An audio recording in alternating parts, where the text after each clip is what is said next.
আজি 5.2 বাকি থকা অংশখিনি আলোচনা কৰিম। মই কৰিব গৈ আছোঁ 8 নম্বৰ অংকটো। 8 নম্বৰ অংকটোত আছে এটা সমান্তৰ প্ৰগতিত 50টা পদ আছে, যাৰ তৃতীয় পদটো 12 আৰু শেষ পদটো 106। 29তম পদটো নিৰ্ণয় কৰা। ইয়াত কি কৈছে যে প্ৰগতিটোত 50টা পদ আছে। 8 নম্বৰ সমাধান যেহেতু এইটো এটা সমান্তৰ প্ৰগতি, গতিকে ইয়াৰ প্ৰথম পদ আৰু সাধাৰণ অন্তৰ আমি ধৰি ল'ব লাগিব। যে ধৰা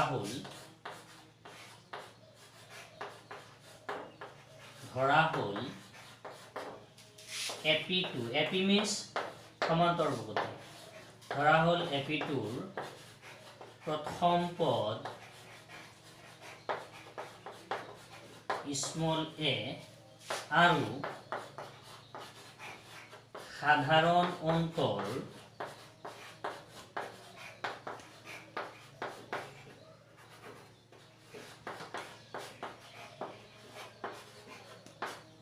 স্মল d। যিহেতু AP2ত কি কৈছে 50টা পদ আছে আৰু ইয়াত কৈছে এনৰ মান তেতিয়াহ'লে কিমান হ'ব 50 দিয়া আছে। এইখিনি আমাক কৈ দিছে যিহেতু AP2ত 50টা পদ আছে, that means n equal to কিতনা 50। আকৌ ইয়াত কৈছে যে তৃতীয় পদটো, তেতিয়া তৃতীয় পদটো আমি কেনেকৈ লিখিব পাৰোঁ A3। তৃতীয় পদটো কিমান কৈছে যে A3 তৃতীয় পদটো আছে 12, তো আমি লিখিছোঁ A3 12। ডেট ইমপ্লাইজ A3 যদি ফৰ্মুলাত ব্ৰেক কৰা হয় কি হ'ব A প্লাছ, যেহেতু an ৰ ফৰ্মুলাটো আমাৰ আছিল A plus n minus 1 into d, তো A3 মানে কি লিখিম A plus n, n minus 3, ইয়াত 3 আছে, minus 1 into d equal 12। That implies A plus 2d equal to 12। এইটো এটা নাম্বাৰ মই দি থৈ দিছোঁ বাৰু। তাৰপিছত ইয়াত আৰু এটা কৈ দিছে অন্তিম পদটো। অন্তিম পদ মানে কি, ইয়াত যিহেতু 50টা পদেই আছে, গতিকে অন্তিম পদ মানে n যিটো কোৱা হয়, তো অন্তিম পদটো কিমান হ'ব A50 ইকুৱেল ইয়াত কৈছে কিমান 106। তো A50 যদি ফৰ্মুলাত এনেকৈ আমি ব্ৰেক কৰি দিওঁ তেতিয়া কিমান হ'ব A প্লাছ 49d ইকুৱেল 106। তো ইয়াৰ পৰা যদি আমি ইয়াৰ ভেলুটো ওলাই দিওঁ, ইয়াৰ ভেলু কিমান হ'ব 106। এইটো প্লাছত আছে, এইপিনে গ'লে কি হৈ যাব মাইনাছ। এনেকুৱা অংক আমি আগত বহুত কৰিছোঁ। এতিয়া আমি খালি ইয়াৰ ভেলুটো 1 নম্বৰত বহাই দিলে হ'ল। ইয়াৰ মান 1 নং সমীকৰণত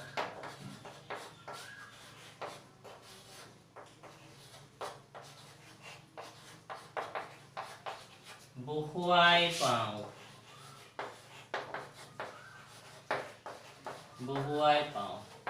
1 নম্বৰ সমীকৰণটো যদি আমি ইমপ্লাইজ কৰোঁ, 1 নম্বৰত আছে আমাৰ কিমান A plus 2d। Year value কিমান আমি ইয়াত পুট কৰি দিম, ডাইৰেক্ট কৰি দিম। ইয়াৰ ভেলু হ'ল কিমান 106 মাইনাছ 49d,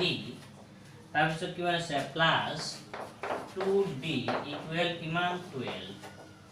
এতিয়া আমি d খিনি একলগ কৰি দিম। ইয়াত যিহেতু d আছে কিমান 49 আছে, মাইনাছত 2 আছে, প্লাছত, তো মাইনাছ কি থাকিব 47d ইকুৱেল 12। এইটো প্লাছত আছে, সাইড চেঞ্জ তো কি হৈ যাব মাইনাছ হৈ যাব। ইমপ্লাইজ মাইনাছ 47d ইকুৱেল, এতিয়া 12ৰ পৰা 106 যদি আমি মাইনাছ কৰোঁ তেতিয়াহ'লে কিমান থাকিব 106 তলত কিমান 12 মাইনাছ কৰি দিয়া কিমান 4, ইয়াত আছে 10, 10ৰ পৰা 9, তো 94 থাকিব। ইয়াত মাইনাছ থাকিব, যিহেতু মাইনাছৰটো ডাঙৰ, তো minus both side cancel, d equal to cancel দি দিছোঁ 94 डिवाइडेड बाय 47। तो d वैल्यू कितना होगा, d इक्वल टू कितना यार या काटिले 2 बार যাব তো d ইকুৱেল টু আমি পালো 2 এতিয়া যদি আমি d ৰ ভ্যালু 2 নম্বৰ সমীকৰণটোত বহাই দিও দিস ইজ 2 নম্বৰ ইকুৱেশ্যন তেতিয়া আমি এৰ ভ্যালু পাই যাম d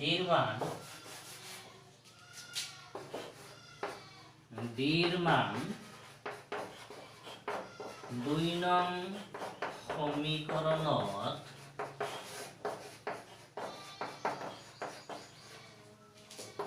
কাটি পাওঁ তো 2 নম্বৰ যদি ইমপ্লাইজ কৰো 2 নম্বৰ সমীকৰণত কি আছে প্ৰথমত আছে a equal 106 minus 49 into d d কিমান বুজি পাইছো তো ইমপ্লাইজ a ইকুৱেল 106 মাইনাস 49 ৰ লগত 2 মাল্টিপ্লাই কৰি দিয়া 9 দুগুণে 18 4 দুগুণে 8 একে 9 implies a equal 106 minus 98 कितना 8 থাকিব তো এর ভ্যালু পালো আমি কিমান 8 আৰু d পাইছো কিমান 2 আমাক ওলাব দিছে কিমান 29তম পদটো নিৰ্ণয় কৰাতে 29তম পদটো কিমান হ'ব a29 আমি ওলাব লাগিব a29 যদি আমি ফৰ্মুলাত লিখো তেতিয়া কিমান হ'ব a প্লাস কিমান হ'ব 28d যেটো ইয়াৰ পৰা 1 কমাই দিলে কি d লগত মাল্টিপ্লাই হৈ যায় তো ইকুৱেল a পাইছো আমি 8 প্লাস 28 ইনটু d ভ্যালু পাইছো কিমান 2 তো 8 প্লাস ইয়াৰ লগত এটো মাল্টিপ্লাই কৰিলে 8 দুগুণে 16 ৰ 4 16 6 7 হল 1 2 দুগুণে 4 1 5 8 plus 56 equal to কিমান 64 তো 29তম পদটো কিমান হ'ব 64 এটোৱে आंसर এতিয়া আমি সমাধান কৰিম 9 নম্বৰ অংকটো 9 নম্বৰত কৈছে যদি এটা সমান্তৰ প্ৰগতিৰ তৃতীয় আৰু নৱম পদ দুটা ক্ৰমে 4 আৰু -8 হয় তেন্তে ইয়াৰ কোনটো পদ শূন্য হ'ব ইয়াত যেহেতু তৃতীয় আৰু নৱম পদ দুটা দিয়াই আছে তে প্ৰথম পদ নাজানো সাধাৰণ অন্তৰো নাজানো ধৰা হ'ল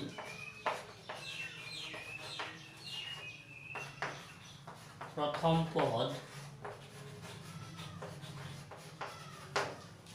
a small a আৰু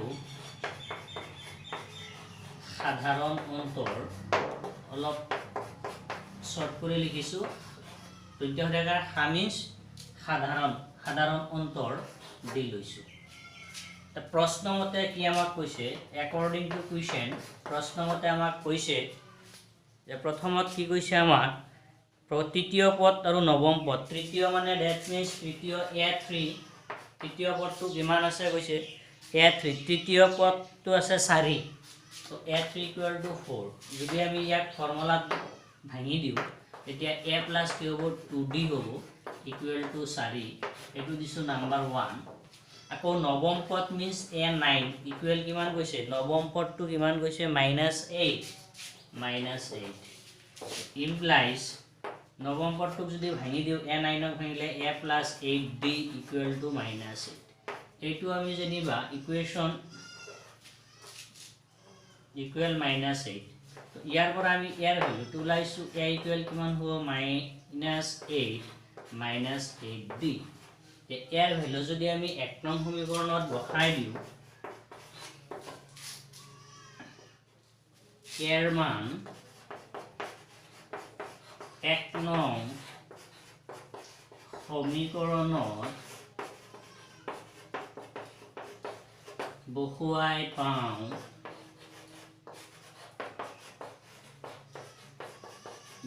পাওঁ তো 1 নং সমীকৰণ ইমপ্লাইজ 1 নম্বৰত প্ৰথমত কি আছে a মানে কিমান পাইছো -8d প্লাস কিমান আছে 2d এটো 1 নং সমীকৰণ 2d ইকুৱেল কিমান আছে 4 তো আমাৰ লাগে কি আমাৰ লাগে d ৰ ভ্যালু তো d আমি কেনে কলাম প্ৰথমতে d খিনি একলগ কৰি দিম ইয়াত আছে -8d প্লাস আছে কিমান 2d তো থাকিব কিমান আমাৰ থাকিব -6d equal 4 চাৰিটো মাইনাছত আছিল সোঁফালে গ'লে plus that implies minus 6d equal 4 8 যোগ কৰিলে 12 ডেট ইমপ্লাইজ যিহেতু আমাৰ কি লাগে d হে লাগে তো মাইনাছ d ইকুৱেল কিমান হ'ব মাইনাছ d মানে আমি ইয়াত মাইনাছ d ৰাখি দিছোঁ বা 6 টো ক'ত যাব তলত গুচি যাব ইমপ্লাইজ মাইনাছ d ইকুৱেল কিমান হ'ব কাটিলে দুইবাৰ যাব তো ইমপ্লাইজ d ইকুৱেল কিমান হ'ল -2 আমি মাইনাছৰে মাল্টিপ্লাই কৰি দিছোঁ তো আমি d ৰ ভ্যালু পালো কিমান মাইনাছ তেতিয়া d ৰ ভ্যালু যদি আমি সমীকৰণ 2 ত বহাই দিওঁ তেতিয়াহ'লে আমি ইয়াৰ মান পাই যাম d ৰ মান 2 নং সমীকৰণত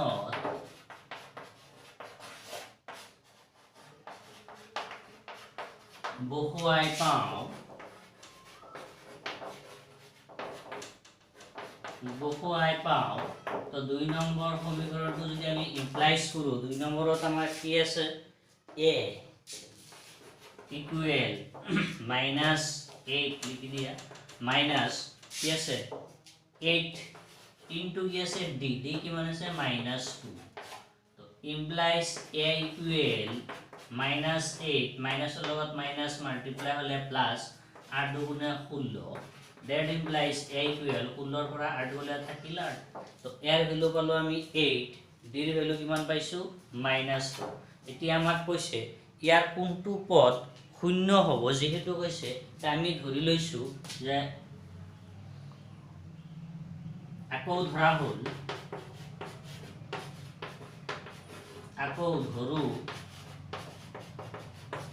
an পদটো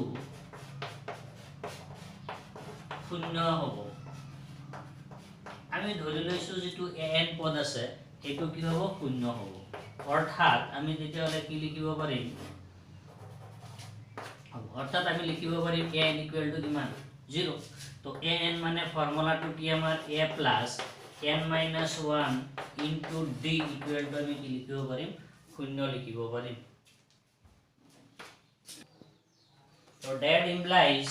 ইয়াৰ ভ্যালু আমি জানো a কিমান পাইছো 8 ইয়াত পুট কৰি দিয়া a ইকুৱেল 8 প্লাস n যেটো আমি নাজানো তো n minus 1 থাকি যাব ইনটু d ৰ ভ্যালু কিমান আছে -2 পাইছো আমি তো -2 ইকুৱেল আছে 0 that implies আমাৰ যেটো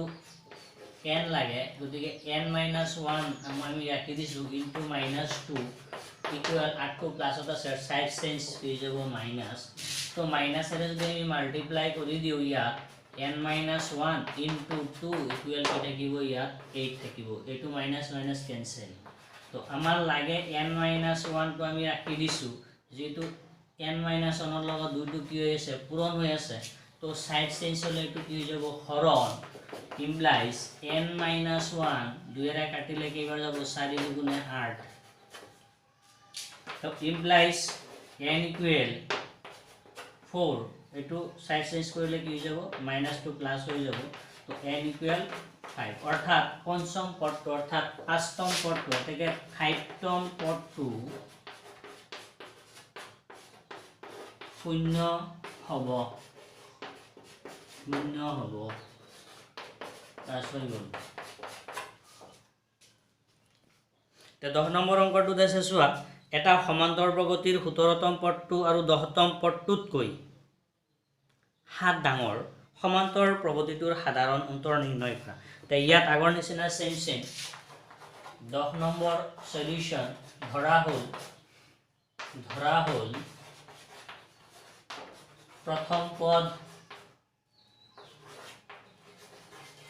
পদ a আৰু সাধাৰণ অন্তৰ d ইয়াত যেটো আমাক কৈছে প্ৰশ্নমতে according to question প্ৰশ্নমতে আমাক যেটো কথা কৈছে যে প্ৰশ্নমতে কৈছে এটা সমান্তৰ প্ৰগতিৰ 17তম পদটো অৰ্থাৎ a17 17তম পদটো 10তম পদতকৈ 7 ডাঙৰ 10তম পদ কিমান a10 plus 7 দি দিছো তেতিয়াহ'লে যেহেতু 17 নম্বৰ পদটো 10তম পদতকৈ 7 ডাঙৰ আৰু দুয়োটা সমান হ'বৰ কাৰণে কি কৰিব লাগিব 10তম পদৰ লগত 7 প্লাস কৰি দিলে হ'ল নহ'লে আমি আৰু এটা কৰিব পাৰিম যে 17তম পদটো এইটো ইয়াৰ পৰা যদি 10 মাইনাস কৰো তথা 10 নহয় সৰি 7 টো যদি মাইনাস কৰি দিও তথাপি এইটো কি হৈ যাব 10তম পদৰ সমান হৈ যাব যিকোনো এটা কন্ডিশন আমি ললে হ'ল কোনো প্ৰবলেম নাই তো এতিয়া আমি ফৰ্মুলা ব্ৰেক কৰি দিম ইয়াত ফৰ্মুলা ব্ৰেক কৰিলে কি হ'ব a17 means কি a plus 16d equal a10 মানে a plus 9d plus 7 that implies দুয়োফালে a কি হৈ যাব ক্যান্সেল হৈ যাব তো 16d এই d টো যদি এপিনে লয় 9d equal to 7 that implies 16 minus 9 equal to 7d equal to 7 that implies হাতেৰে যদি ডিভাইড কৰি দিও then d equal to 7 by 7 so d equal to 1 d এর ভ্যালু কিমান পাইছো আমি 1 পাই গলো তাৰ পিছত কি কৈছে অংকটো সমান্তৰ প্ৰগতিৰ সাধাৰণ অন্তৰ তো সমান্তৰ প্ৰগতিৰ সাধাৰণ অন্তৰ আমাৰ ওলাই গল কিমান 1 এটাকে AP2 ৰ সাধাৰণ অন্তৰ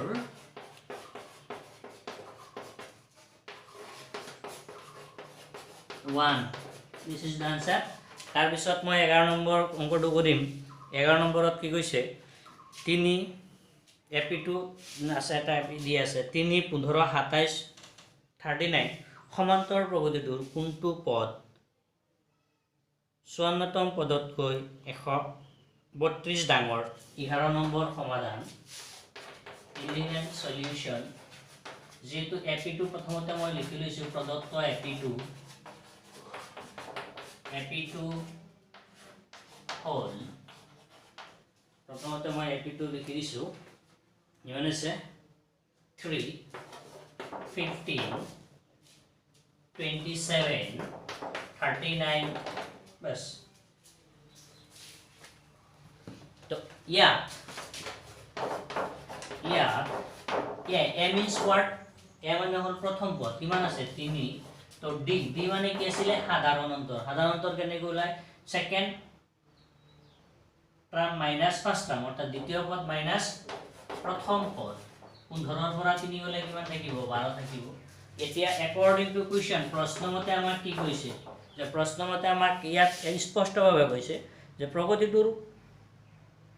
কোনটো পদ 54তম পদতকৈ 132 ডাঙৰ তে আমি যেহেতু নাজানো আমি ধৰি লৈছো যেনিবা কি nতম পদটো তো অ্যাকৰ্ডিং টু কোয়েশ্চন আমি লিখিম ধৰা হল nতম পদটো বা an পদটো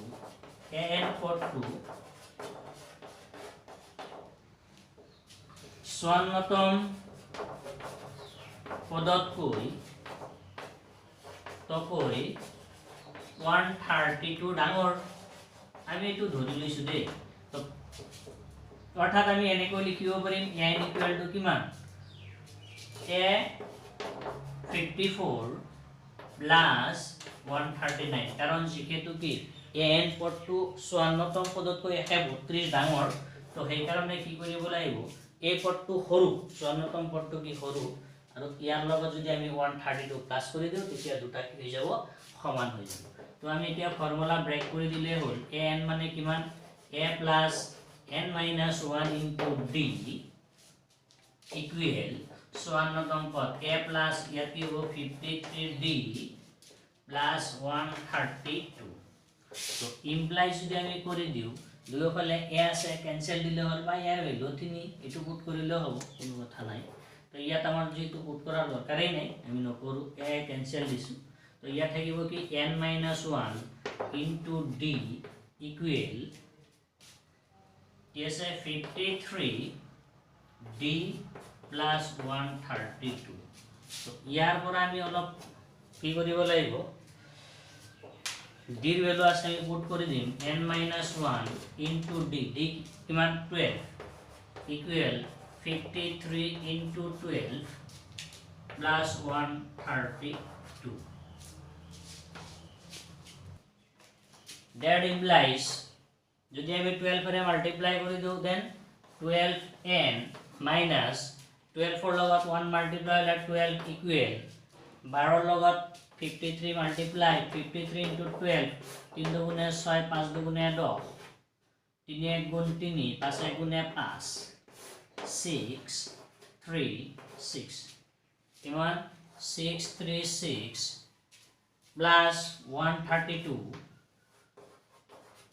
that implies 12n equal এই দুটা প্লাস কৰি দিয়া এই দুটা প্লাস কৰিলে 132 প্লাস কৰি দিলে কিমান 8 6 7 7 6 8 7 6 8 এইটো মাইনাস হতে আছে side change plus so that implies 12n equal দুটা প্লাস কৰি দিলে কিমান 68 আকৌ প্লাস 10 8 780 that implies যেহেতু আমি n উলাম n equal to 780 divided by 12 যদি আমি ইয়াক কি কৰিব লাগিব এতিয়া ডিভাইড কৰিম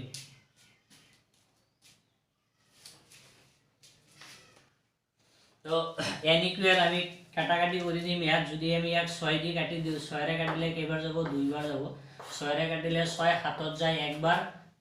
বাকি থাকিল কি মানে 18 যাব তিনিবাৰ 300 গুণে 18 0 0 যদি আমি 2 ৰে ইয়াক কাটি দিও কেইবাৰ যাব 2 13 যাব কেইবাৰ 6 বাৰ 6 দুগুণে 12 বাকি থাকিল কিমান 1 10 যাব 5 বাৰ তো n equal কিমান হ'ল 65 অৰ্থাৎ 65 তম পদটো কি হ'ব আমাৰ 54 তম পদতকৈ 132 ডাঙৰ क्वेश्चन नंबर 12 सॉल्यूशन অঙ্কটো কি কৈছে চোৱা কৈছে দুটা সমান্তৰ প্ৰগতিৰ সাধাৰণ অন্তৰ একে সাধাৰণ অন্তৰটো একে হিয়তৰ 100তম পদ দুটাৰ পাৰ্থক্য 100 হিয়তৰ 1000তম পদ দুটাৰ পাৰ্থক্য যেহেতু সমান্তৰ প্ৰগতি ইয়াত দুটা আছে তে আমি এনেকৈ ধৰি লৈছো যে ধৰা হ'ল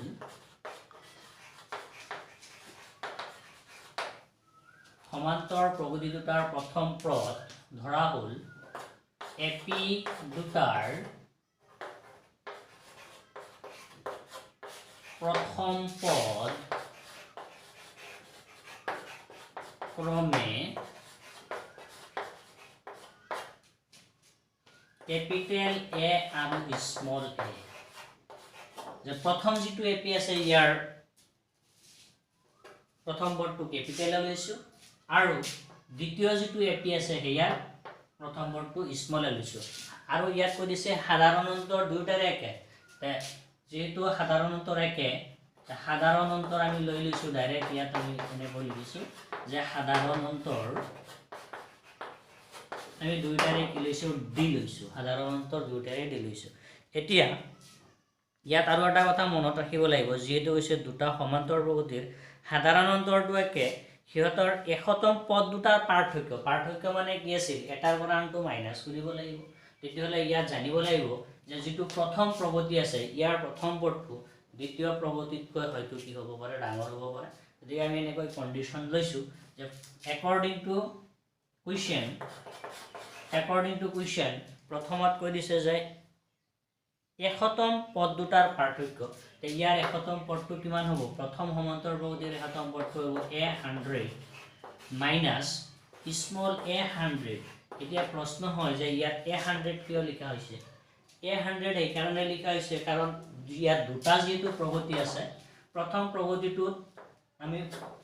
প্ৰথম পদটো ক্যাপিটেল লৈছো আৰু দ্বিতীয় প্ৰগতিটোৰ প্ৰথম পদটো স্মল লৈছো আৰু সেই কাৰণে আমি এনেকৈ লিখিছো যে ক্যাপিটেল এ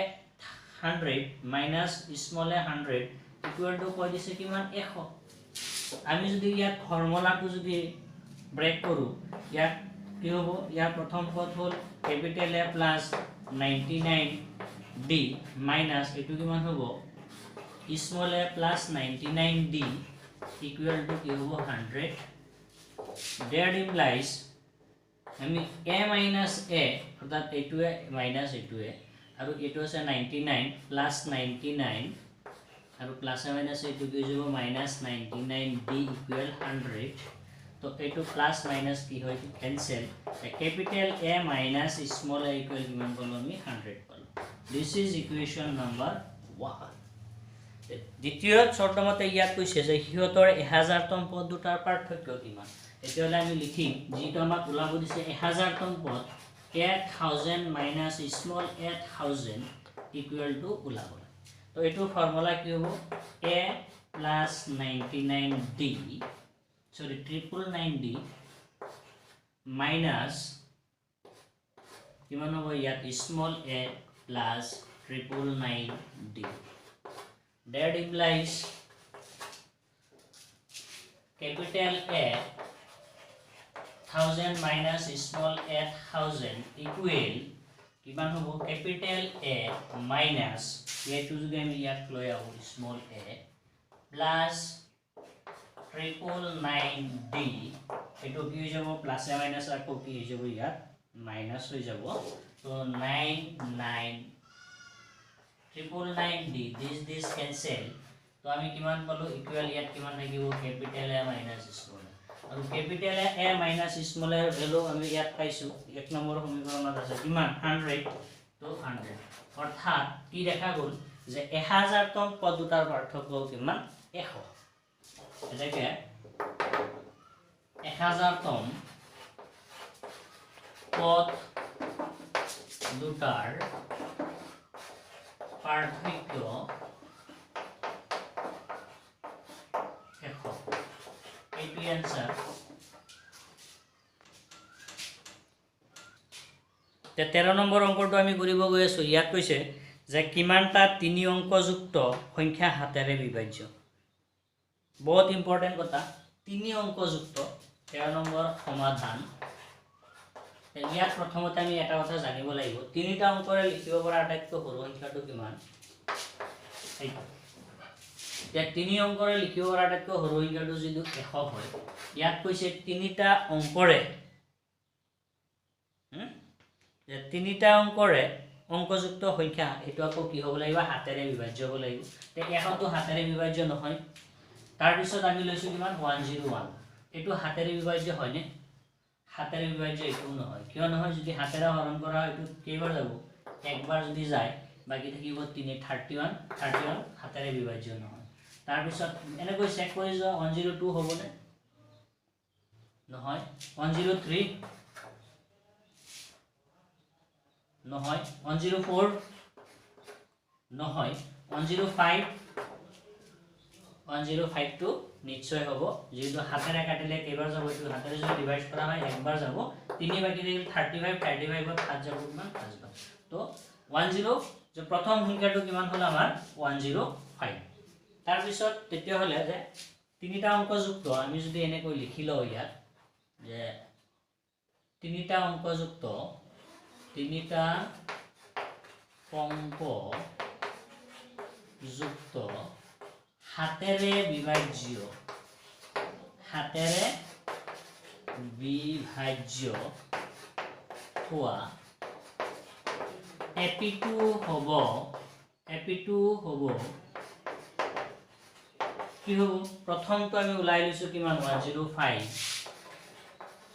তাৰ পিছত কি 7 প্লাস কৰি গলে হ'ল 105 ৰ পিছত হ'ব 112 ৰ পিছত কিমান হ'ব ইয়াৰ লগত 7 প্লাস কৰিলে 119 আপ টু লাষ্ট তিনটা অংক লিখিব পৰা আটাইতকৈ ডাঙৰ সংখ্যাটো কিমান আমি জানো তিনটা অংক লিখিব পৰা আটাইতকৈ ডাঙৰ সংখ্যাটো হ'ল কিমান 999 আৰু এটো কি নহয় হাতেৰে বিভাজ্য নহয় তেতিয়া হলে 997 টু হ'ব নাই কেনে কৈ সাইজ হোৱা তোমালোকে চেক কৰা 995994 কোনটো হ'ব এটো হ'ব না এটো হ'ব না এটো হ'ব না এটো তিনটা অংক লিখিব পৰা তো এটো যদি হাতেৰে কাটি দিয়া প্ৰথমতে মই এটো চেক কৰিছো গল জনিবা হাতেৰে কাটিলে কেইবাৰ যাব একবাৰ বাকি কিমান থাকিল ইয়াত 2 থাকিল কিমান হ'ল 2 থাকিলে 29 কিমান হ'ল 7 4 গুণ 28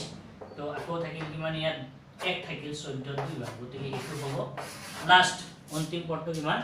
994 তো ইয়াৰ পৰা আমি অংকটো সমাধান কৰিব পাৰিম ইজিলি ইয়াত a ইকুৱেল কিমান প্ৰথম পদটো আছে 105 that implies a হৈ গল এতিয়া d ইকুৱেল কিমান হ'ব দ্বিতীয় পদ 112 - 105 ইকুৱেল টু b ইকুৱেল কিমান হ'ব 7 লাষ্ট যেটো অন্তিম পদ ইয়াক আমি কি লিখো an ইকুয়াল টু কিমান 994 হৈ গল তেতিয়ালে an ৰ ফৰ্মুলাটো যদি আমি ইয়াত পুট কৰো an ৰ ফৰ্মুলা পুট কৰিলে কিমান হ'ব a plus n minus 1 into d equal কিমান আছে 994 এতিয়া তো that implies r value কিমান 105 plus n minus 1 into d পাইছো 7 equal 994 that implies n minus 1 into d 7 equal 994 minus 105 so that implies n minus 1 into 7 equal ইয়াৰ পৰা এইটো minus কৰি দিয়া যে 994 105 মাইনাস কৰিলে কিমান ইয়াৰ পৰা ইয়াত ভাগ কৰিলে কিমান হ'ব 14 14 ৰ পৰা 5 গলে কিমান 9 ইয়াত আছে কিমান 8 8 ৰ পৰা 0 গলে 8 ইয়াত আছে কিমান 8 9 ৰ পৰা গলে 8 889 তো ইয়াত থাকিল কিমান 889 that implies n minus 1 equal যেটো 7 টো ইয়াৰ লগত মাল্টিপ্লাই হৈছে সাইড চেঞ্জ হলে কি যাব minus 889 divided by 7 that implies n minus 1 equal ইয়াক যদি আমি ডিভাইড কৰো তো ডিভাইড টো মই কৰি ইয়াত দেখুৱাই দিছো যে নিভাস হাতেৰে যদি ডিভাইড কৰা হয় 889 তো একবাৰ হাতে গুণে 7 1 থাকিল 18 18 কেইবাৰ যাব দুইবাৰ যাব 7 গুণে 14 বাকি থাকিল কিমান 4 তো ইয়াত থাকিল 9 7 গুণ 49 7 গুণ 49 तो केबार যাব 127 या काटिले होबो 127 that implies n equal 127 e to इपिने hele কি যাব plus that implies n equal to 128 অর্থাৎ যেটা আমাক কৈছিল ইয়াত কি এনেকুৱা কেইটা পদ আছে 128 টা পদ আছে যে তিনিটা অংকযুক্ত যেটো হাতেৰে বিভাজ্য থ্যাংক ইউ ভিডিওটো কেনেকুৱা লাগিছে কমেন্টত জনাব যদি ভাল লাগে তেন্তে লাইক শেয়াৰ কৰিব আৰু এনে ধৰণৰ নতুন নতুন ভিডিও পাবৰ কাৰণে চেনেলটো সাবস্ক্ৰাইব কৰিব